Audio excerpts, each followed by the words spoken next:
Hi there, and thanks for joining us on Chicago Tonight. I'm Brandis Friedman. And I'm Paris Schutz. Here's what we're looking at. It's illegal to pick up garbage before 7 a.m. in Chicago. We tracked down a persistent trash scofflaw.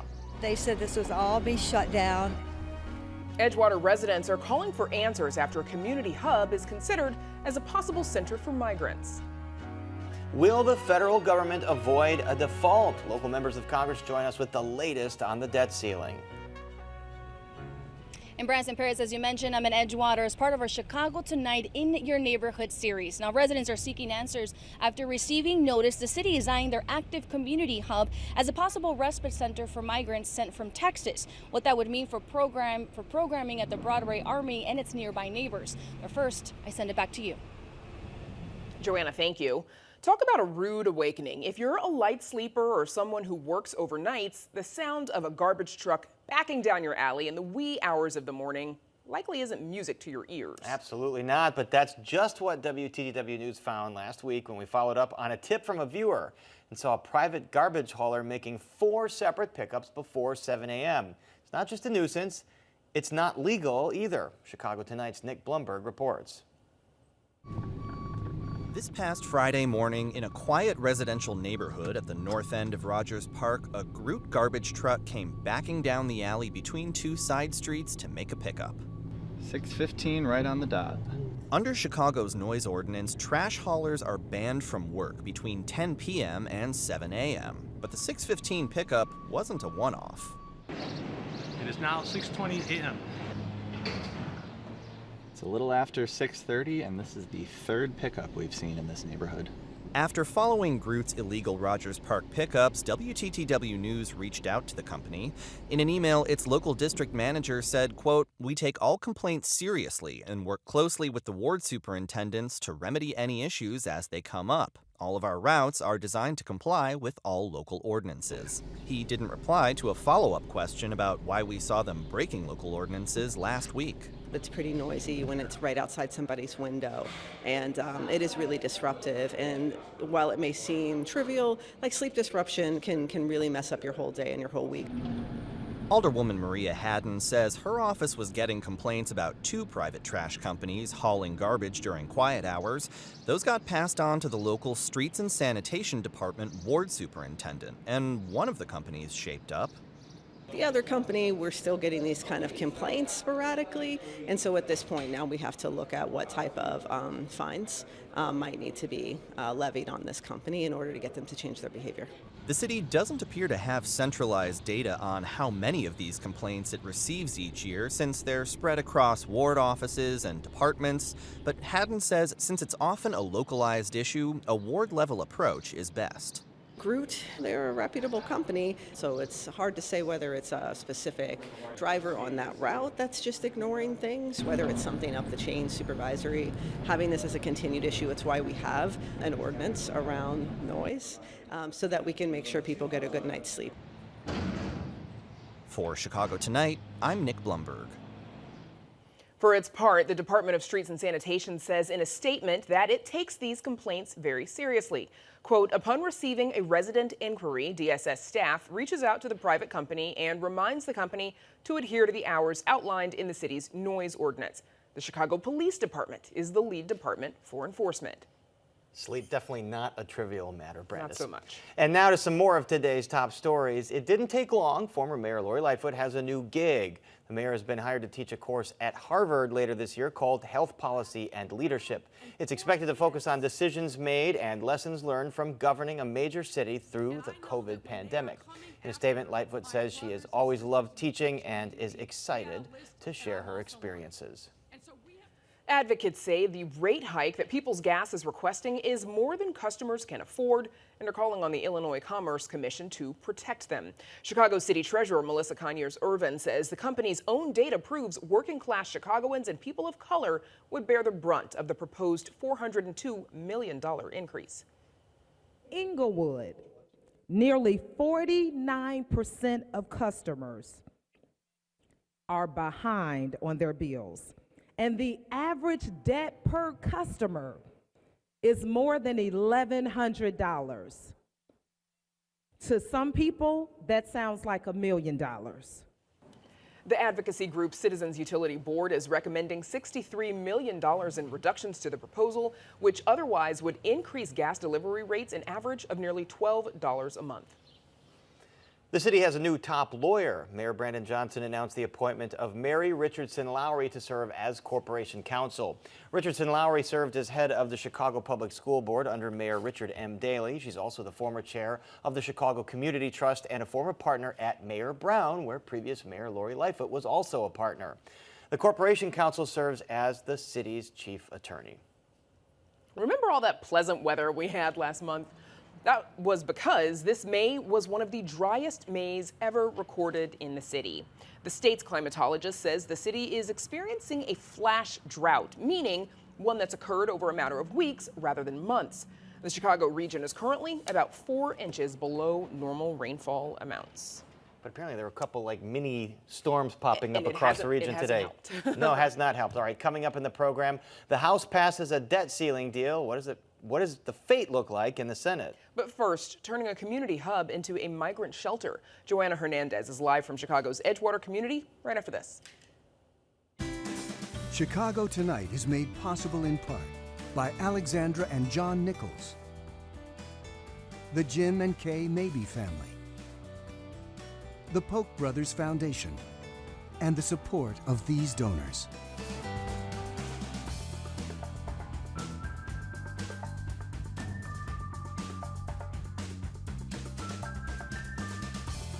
The city is eyeing one of Chicago Park District's largest indoor and active recreational facilities as a possible shelter or respite center for migrants. This comes amid the city's struggle to find housing and resources for thousands of new arrivals sent here from Texas. For this week's In Your Neighborhood series, we head to Chicago's Edgewater community, where reporter Joanna Hernandez and producer Acacia Hernandez are now at Broadway Armory Park. And Joanna joins us now. What's at stake here, Joanna? And Brandon, some residents are worried that the Broadway Armory Park's programming for youth and seniors could be canceled or postponed if they use this facility to house migrants. Now, this comes to a surprise to some who say this is a community hub where hundreds of people come, and closing it for the summer could be a huge loss for the neighborhood. We couldn't believe it. You know, there's so many wonderful programs here, dance and fitness and wellness for all the kids and the seniors. They said this was all be shut down and that it would become a shelter.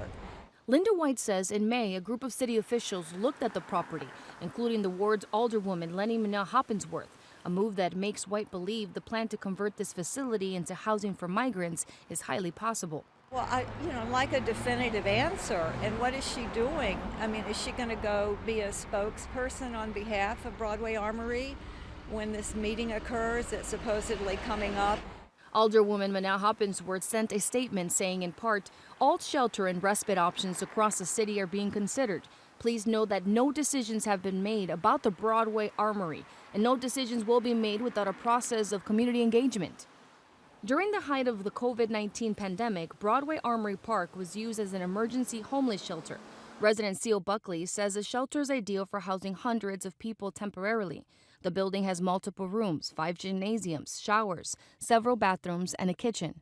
I don't think I would feel that put out by it, really. I mean, in comparing that with the needs of the migrants, I would say it's a good space and it should be used for that purpose, and hopefully move them on to better housing. In nearby Rogers Park, Louisette Kral has been leading efforts on the north side, providing clothes and food to hundreds of asylum seekers arriving from the Texas border. What started as a clothing pop-up shop has turned into a 24/7 operation.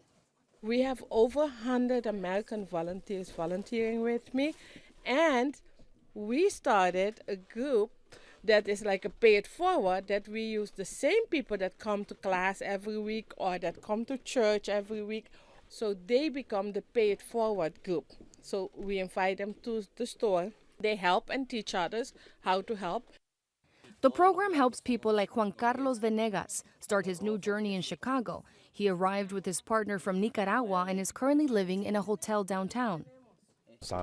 Agarramos un bus y avanzar de país en país, de pueblo en pueblo.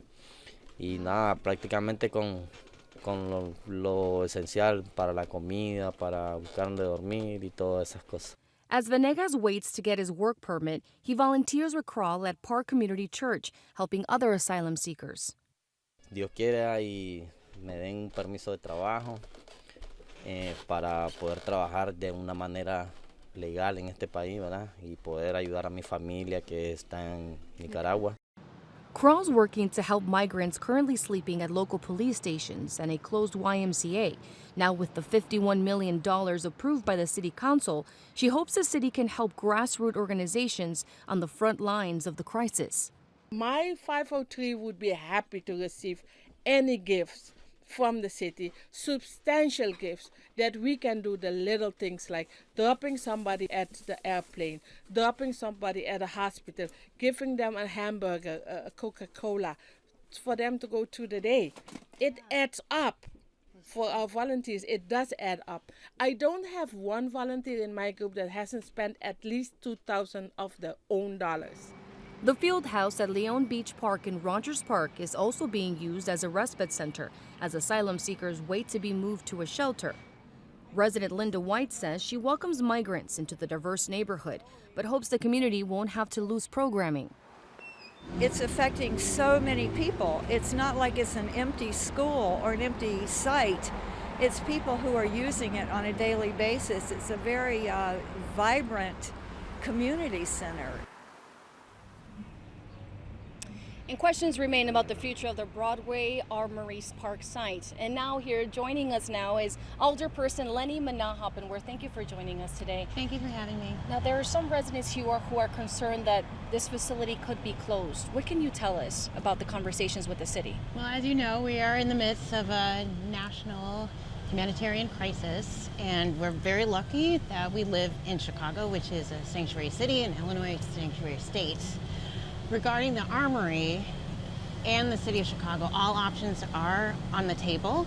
At this time, the Parks has assured us that there are no changes in plans and all summer programming is moving forward. And this has been an all hands on deck for every community.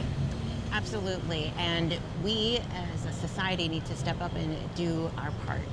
And yesterday's city council meeting approving the $51 million for migrant care, an emotional one that it was. What is your reaction to yesterday's meeting? Well, that was democracy in action. I was very heartened to see so many people in the gallery with the public speaking, and including organizations who have stepped up to say that housing is a human right, healthcare is a human right, including mental health services, and we all need to do our part to make sure that we pass ordinances like Treatment Not Trauma, Bring Chicago Home, and the Peace Book Ordinance, and at the same time welcome new arrivals as they step forward on a better path for their lives and for their loved ones.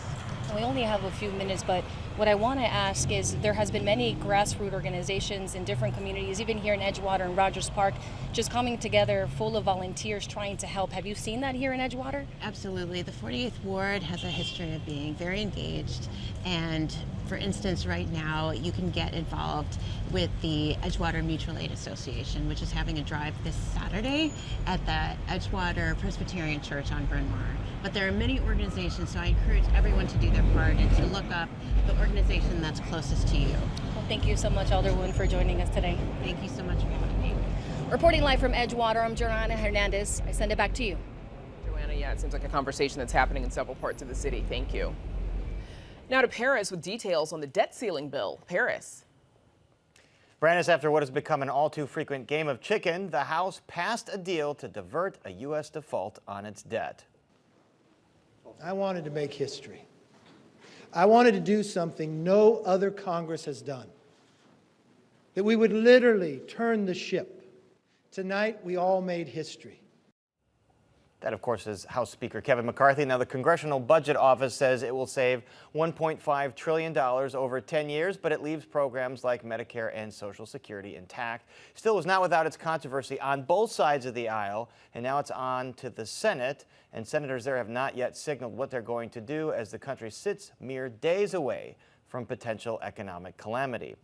Joining us are Congressman Jonathan Jackson, Congressman Brad Schneider, Congressman Sean Casten and Congresswoman Delia Ramirez. We also reached out to all of the U.S. Republican House members in Illinois, but they declined. We do have a full House tonight, and we thank you all for being here. Representative Ramirez, I'll start with you because you voted against this deal. How come?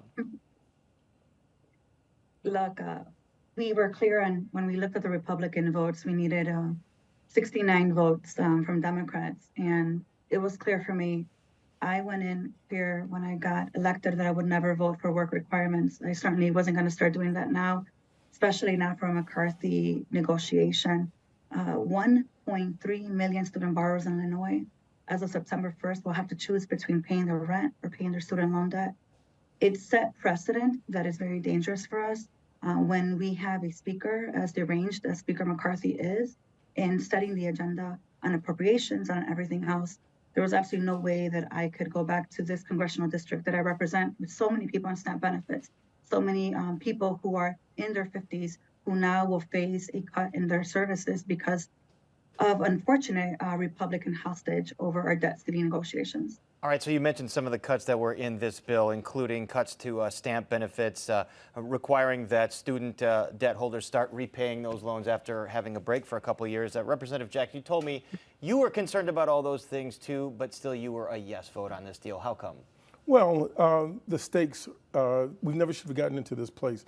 I felt like I put on a soiled shirt out of a dirty clothes hamper just to have some clothing on. This was hostage taking at its best. We're talking about a $6 trillion federal government, $1.5 trillion of a federal deficit, $31 trillion of the federal ongoing debt, and this was balanced off of the back of the poor. Well, the United States has a unique privilege. We are the reserve currency of the world.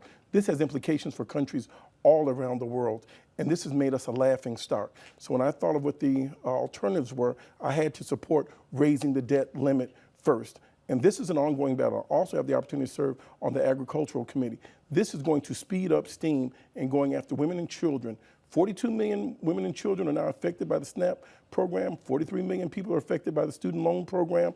This was an attack on the poor. The most vulnerable people have gotten their pockets picked. And there's a stealth line in here where they're saying they put a cap on the increase of an inflationary period. So now, as inflation rises, there's no adjustments to help the poor people take any of the shock. So hello, we're going to see more people going into food lines, more people going into homeless. I voted because I want America to keep its power as the reserve currency.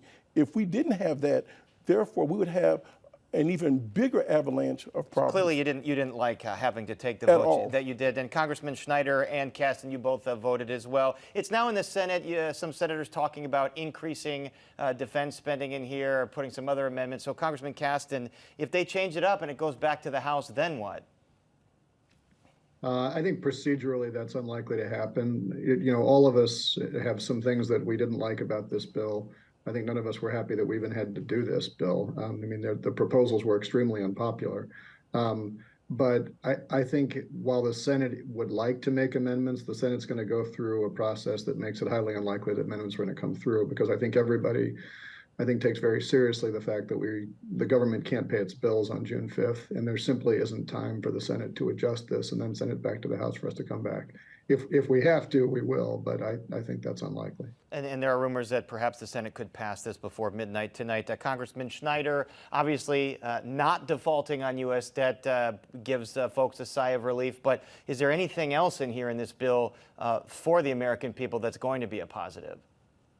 Well, first, thanks for having me. We should never have been in this position. As others have said, this was the Republicans holding the nation hostage, trying to extract concessions at the risk of putting the country in default. As my colleague Jonathan Jackson said, it wasn't just the dollar being the reserve currency. We would have seen a spike in interest rates, not just for the country, but for all borrowers, including homeowners. We would have seen an impact for seniors, an impact on our veterans. What President Biden did in negotiating this deal, and this is very significant, he protected Social Security, protected Medicare, Medicaid.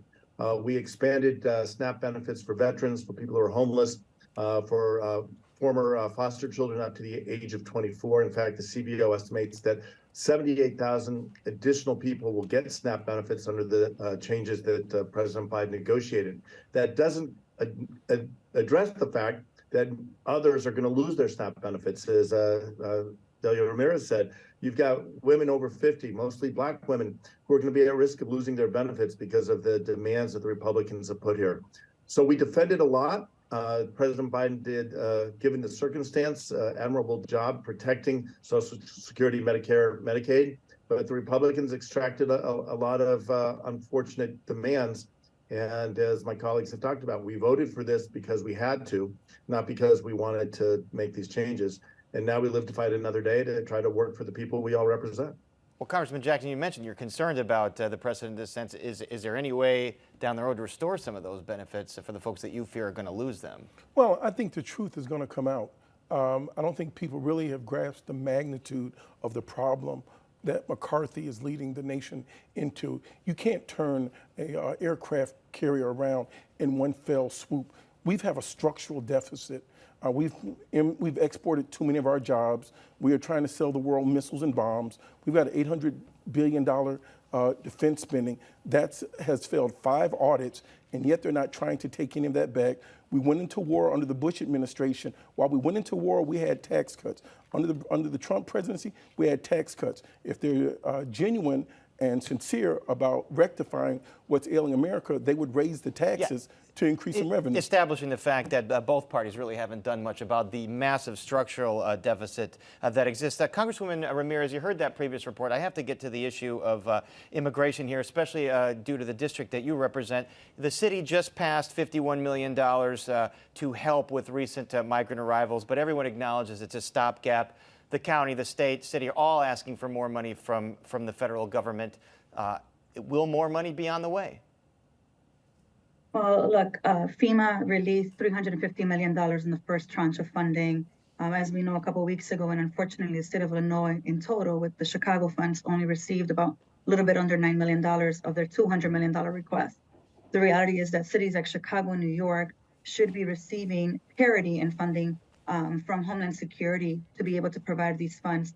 There will be now funds coming from Customs, Border and Protection. There's $450 million that have been appropriated to be released in the coming weeks. However, the guidance has not been even released. So a number of us, I think many of us on this call here, have signed a letter to FEMA and to the Secretary of Homeland Security, which I serve on as actually, I think, the only state of Illinois member in Homeland Security, but to say we have to make sure that cities like Chicago, states like Illinois, who are welcoming states and cities, get their fair share of resources, because Chicago can't do this on its own. And Congressman Casson, the thing I keep hearing from local officials is they want a way for the government to lift work requirements so these recent arrivals, while they're waiting for their asylum claims to happen, can actually go out and get work. Is there anything that can be done on that front? We're doing everything we can and trying to get more resources back to the states. I can't speak to that specific issue, but I do just hope, and I think Delia's made a good point. Chicago is a city of immigrants. We're a transportation hub.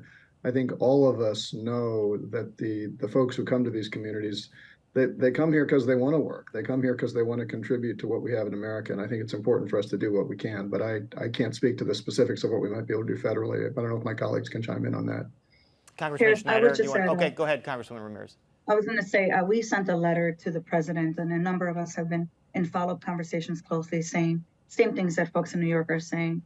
We need to be able to waive that 150-day mark that asylum seekers have to wait before they can even begin to work. When they're coming here, they want to work the next day. If we would waive that, it would make it easier for them to get permanent housing. So we were talking to Homeland Security about that. We honestly think this will have to be an executive action that the president take if he can extend work authorizations to the people that are coming, and also recognize that there's some tension around the people that have been here for 10 years who are also asking for work authorizations. Certainly, we see that tension playing out all over the city of Chicago. Congressman Schneider, you want to weigh in here about how to resolve this? I do, and I think what Delia was illustrating is we need comprehensive immigration reform. We've needed it for decades.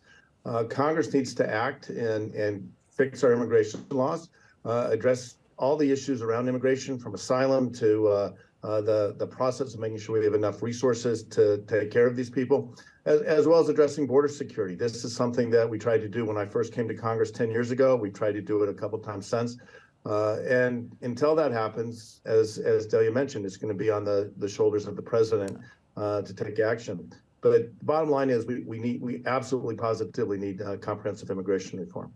All right, comprehensive immigration reform, unfortunately something all of you have talked about for many, many, many years, and just not enough political will in Congress in general to get that done. Yet I know the four of you do want to get something done on that. We do thank you for being here with us, Congressman Jonathan Jackson, Brad Schneider, Sean Casten, Congresswoman Delia Ramirez. Thank you so much.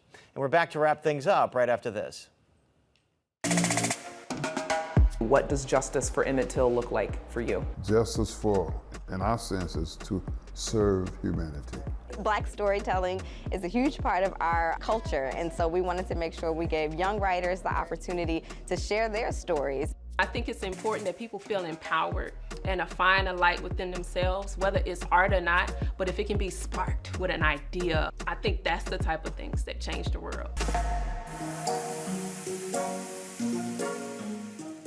And that's our show for this Thursday night. Don't forget to stay connected with us by signing up for our daily briefing. And you can get Chicago Tonight streamed on Facebook, YouTube, and our website, WTTW.com/news. You can also get the show via podcast and the PBS video app.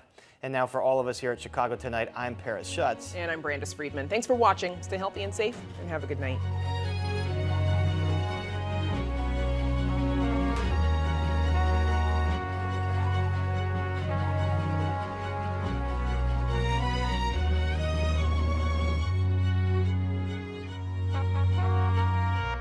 Closed captioning is made possible by Robert A. Clifford and Clifford Law Offices, a proud sponsor of diversity, equity, and inclusion-focused free continuing legal education for lawyers throughout the region.